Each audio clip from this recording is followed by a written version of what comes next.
Okay, last one of these from me today, I think. While we're at it, we'll get rid of those bloody things. You know who we're talking about today. He's been posting on his Facebook. He's been having a chat with his followers. Now, you're going to have to excuse me today, 'cause some of it's a bit scripted. I'll take a load of notes. Let's have a look at what he's posted today or last night. To all the Baggies fans, because that's what Tom does. Now, this is Yorkshire-born, Sheffield-born Tom, who spends most of his time down in London now. Bermondsey Tom now, living in Lambeth. Just for clarity's sake, I am a Wolves fan. Now, I'm aware of the passion. I'm aware of the fans through West Bromwich, and I understand the passion that they have in their club. But I also see the fake passion from some people that latch on to fan groups. That's out of order. The passion of the West Bromwich fans, you can see it, and rightly so. They should be proud of their club, proud of their team, proud of their achievements. Let's be under no illusion. I love the Wolves, and one day soon, I hope we're both in the Premiership and battling for honours. But being a Wolves fan, it's ups, downs, and occasionally there's been more downs than up. But we'll see what happens. I'd also like to say at this point, I've been mightily impressed with what West Bromwich have done within the community, but I'm also very impressed with what the Albion Foundation have done as an organisation. They have been superb, and they deserve every bit of support that you can give them. And I hope they do get your support. Rob Lake and his team have been fantastic. Now, I'm going to go through these bit by bit to coincide with what Tom's been saying in his video. The thing he brought up next was the why vote. Well, you need to vote in something that you believe in, something that you think is going to make a change in your life and those people around you. It's important to take care and an interest in the country that you live in. It's important to take a care and an interest in the community that you live in. There's local and national politics. We all need to be more savvy, more aware and more involved. Right across the world, people have died for the opportunity to vote, and we should remember that, and we should be proud of the fact that we've got a democratic right to vote. So use it, but use it wisely. Now, Mr. Watson goes on about things that he's proud of. He's campaigned for the development of the West Bromwich Town Centre. Campaigned. Did anybody see the initial plans? Was anybody involved in the original consultation about this? Very few were, and considering the amount of money that was spent on West Bromwich Town Centre and the new square, it's incredible the lack of engagement and involvement that there were. Now, at some point or other, if anybody wants them, I will send you a link with all the original documents. You'll be astounded how much it's been spent on that, and how little the community and the public had involvement in it. It's incredible. I mean, West Bromwich itself, there's an incredible amount of empty shops still. There are betting shops, which Tom, I'm sure, will be happy about that, because he gets funding from various people involved in that side of things, especially on the fixed odd betting terminals. But I'll let others talk about that one. We've got pound shops, cash converters, loan shops that are parasitic. They're preying on the vulnerable, and it's out of order. There's loan shops, as I say. You've got fast food shops. How many fast food shops are there? And we talk about obesity. We talk about lack of activity. It's horrendous. Look at the lack of nighttime entertainment. At night, West Bromwich is poor. It is really poor. And considering what it used to be like in the 80s through some of the 90s, it was a great place to go and have a drink. It was excellent. There was a proper community feel. Yeah, they've got trouble, but down all town centres. But everybody seemed to know everybody else, and there were places you go and have a drink. But look at it now. So Tom also talks about leisure centres. We campaigned to get the leisure centre in West Bromwich and Wednesbury. We lost a really good gala baths and a modern baths that for years was just a car park. For absolutely years, we didn't have a leisure centre in West Bromwich, and now we've got one that is a fraction of the size of the original Baths. He talks about campaigning for the Wednesbury Leisure Centre. We're on to our third leisure centre now in Wednesbury on that same spot of land. Incredible. He talks about Meals on Wheels as well, that's another one. And you'll see in his brochure various people pictured from the Meals on Wheels team. Union representative and a Labour member is pictured with him, but you'll see that quite a lot, and a lot of his campaign material, it tends to be Labour members or union members. Very rarely do you see actual people from the public itself. But also, just on Meals on Wheels, the local Labour council put the price of the meals up. Throw that to one side. Housing, talks about housing. Labour locally have knocked down thousands of houses in the borough over the years and not replaced them all. They've broken up some communities and they've gerrymandered in others for their own purposes. We've seen new builds, we've seen 3, 4 or 5 bedroom homes that have been built. Why all these big houses? It's so that the council can up the council tax band. So they got more houses in a higher tax bracket, so the council tax that they bring in is higher, it's more. That's what they're doing.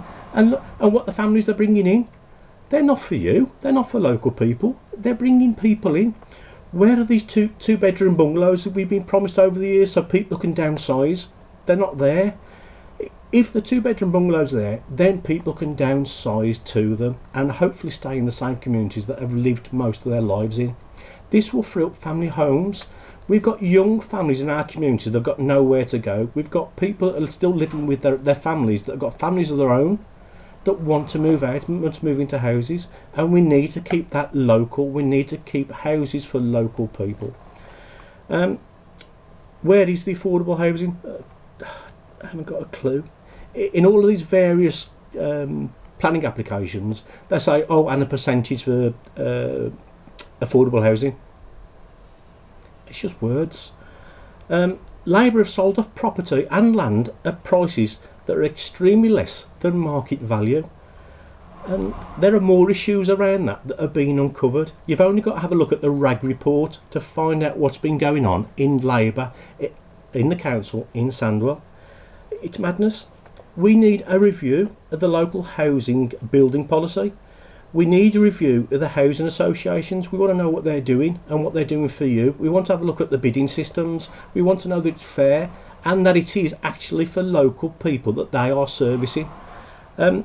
We need affordable homes. There is no doubt about that. We'll get there eventually. It talks about animal cruelty. Big emotive issue around fox hunting. And that tended to be the crux of his argument and his point, and the emotive point he was trying to get over. But what he didn't mention was the exporting of animals for fattening and slaughter, installing CCTVs in abattoirs and dealing with animal welfare contraventions. He didn't bring up the issue about halal and other religious slaughter. He didn't bring up food labelling, and he never said anything about banning animal testing for cosmetics. He skirted around the issue. He knows that a lot of people are going to be concerned about fox hunting, but he didn't mention anything else. Let's open our eyes and our ears and let's see exactly what these people are up to. Then he spoke about work. Let's be clear, a vote for Tom is a return to the dark days of union power, which effectively destroys a lot of our economy. Now, whether you're blue, you're green, you're red, you're purple, or whatever, there is no doubt the successive governments were all culpable, but Labour did contribute considerably more than a lot of people into the demise of the mining industry, the steel industry, and the unions had far too much power and they screwed up our economy. Don't happen again. We don't want to go back into the dark days of socialism, the dark days of union power. It's wrong. We do need to protect workers' rights, and we can do so much more when we are out of the EU. We can be more savvy, we can be more we could be more proactive in looking after workers' rights. Yeah, now you'll have to excuse me because I'm absolutely knackered and I am tired. So if it takes me a little while to get my words out, that's why. But I'm passionate about helping communities. I'm passionate about making sure you get a fair crack of the whip, and we're not getting that. We must enforce the minimum and the living wage, and we've got to tighten up rules about 0-hour contracts and severely limit their use. They do have a role to play in the economy, but we don't want them being abused. Now that's only right and fair, because there are some parents out there, there are some single people out there where the 0-hour contract helps them, and there are other industries as well, certainly in the pub trade, where 0-hour contracts helps pubs survive. Corbynomics. Oh, where is the money going to come from? The IFS have already said they are not being honest about the tax burden, and where's the costings for Brexit? There's talk about a £90 billion bill that Jeremy Corbyn wants to pay to get us out of Brexit, a divorce bill, if you like.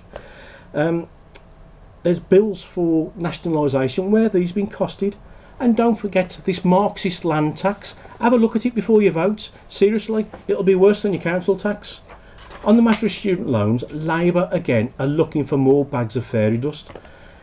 It should be the case that everyone is able to fairly access all levels of education. That's without doubt, and that's only fair and right. And the long-term aim should be to abolish all tuition fees. But that's not going to happen straight away, and it can't happen straight away. We've got to have a situation where we're able to afford it and able to do it for the long term. But to help the poorer students, maintenance grants must be restored immediately. There should be no disadvantage to those that can't afford but have the ability to move forward in their education. That should be, without doubt, something that's put in immediately. Then Tom went on to talk about terror. He doesn't talk about it, and he says he went up to the Manchester gig. He says it was an act of defiance and a big finger to the terrorists. Well, it was good to see people all get together. But what would also be good is if these people were all aware of what is causing this terror and who is doing the terror. Not once did Tom in his video talk about Islamism. Not once did he talk about border controls. It was very woolly around police, or 10,000, but I'd like to see more done.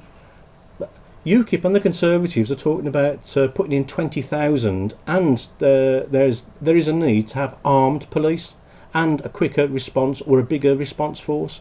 What they did in London, an 8-minute response, was fantastic. Let's not always get on the back of the police, because the police and the emergency services do a fantastic job. But let's be realistic. Let's have these politicians talk real sense and common sense. It really did annoy me that he didn't say nothing about Islamism.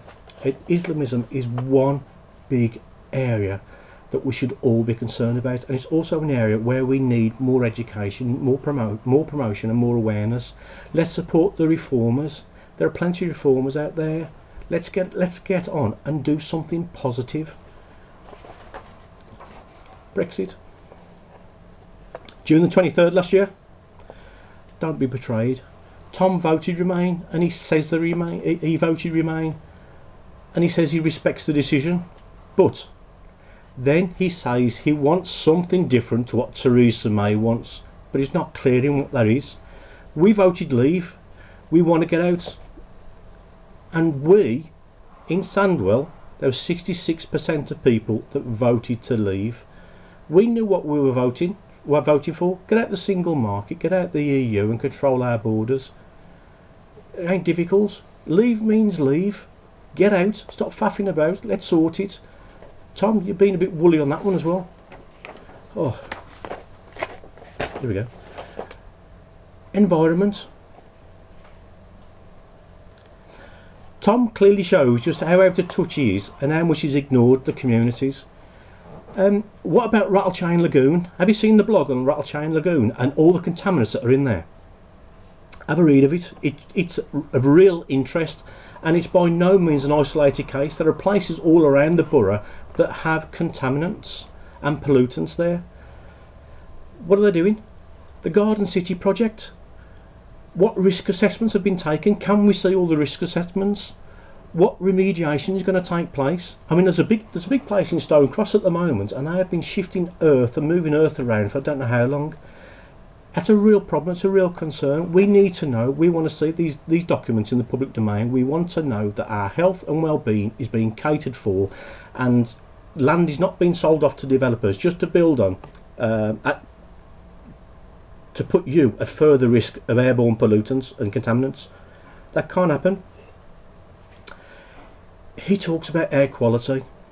Tom, it wasn't so long ago you were asked to look at air quality around all the main motorways that go through our borough, all the major junctions, and also the dual carriageways and the heavier areas of traffic. You didn't have all, mate. You sent out one letter, and you'd come back to us. You did nothing. Nitrogen dioxide has gone through the roof. Nitrogen dioxide in air quality has been shown to be a bigger killer than obesity.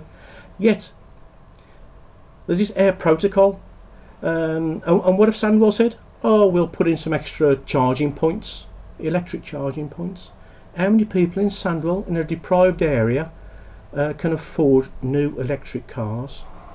There's bigger issues here. The diesels, the size of the particulates that's kicking out. The motorways. We asked about noise reduction, fencing, and noise mitigating surfaces, and again that was never really responded back to. And air quality, you're chopping down trees left, right and centre. Let's have a look at green corridors along the motorways. Let's plant some more trees.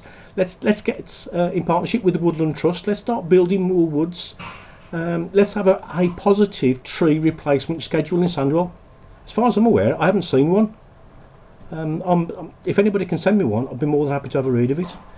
But Tom, you're not being truthful with people. We spoke to you about nitrogen dioxide. We spoke to you about the issues around the M5, the M6. But the council are still looking to build residential homes alongside these corridors. I mean, Fry Park, there's a big plan to put more housing alongside the motorways. Well, surely you should sort out the air quality first, and again have a look at the risk assessments to health and for future generations. Let's not just go blindly building things where there might be an issue causing more health issues. Be realistic. Nitrogen dioxide, it's bad. Get the council involved. Get the councils all around involved. Birmingham have had a look at it. There was a massive report in the Birmingham Mail 18 months ago about nitrogen dioxide. We tried to get it into the Express and Star, but we know how the Express and Star are very biased, and they don't like upsetting the council, do they? But let's be honest, you haven't done a fat lot. In Sandwell, I'll harp on about this again, and no doubt I will carry on at some point after the election about it. We've had 40 plus years of Labour failure. Sandwell's been in the bottom part of the tables, or the top 10, bottom 10 of tables for all the wrong reason. Whether it's obesity, it's diabetes, it's life expectancy, it's quality of life, so forth and so on. 16 years you've had of Tom. Tom, who loves the place so much that he moved down to Bermondsey, and now he lives somewhere in Lambeth. Tomorrow, do Sandwell and West Brom a big favour. Whatever you do, let's vote to get this bloke out. Let's vote for something fresh, something new in Sandwell. Now, this will be my last video of this campaign. I'm knackered, I'm tired, and I can't wait for it to be all over. And hopefully Sandwell would have chosen the right thing for everybody in Sandwell. So best of luck for tomorrow. Let's get rid of Tom Watson. Oust Tom Watson.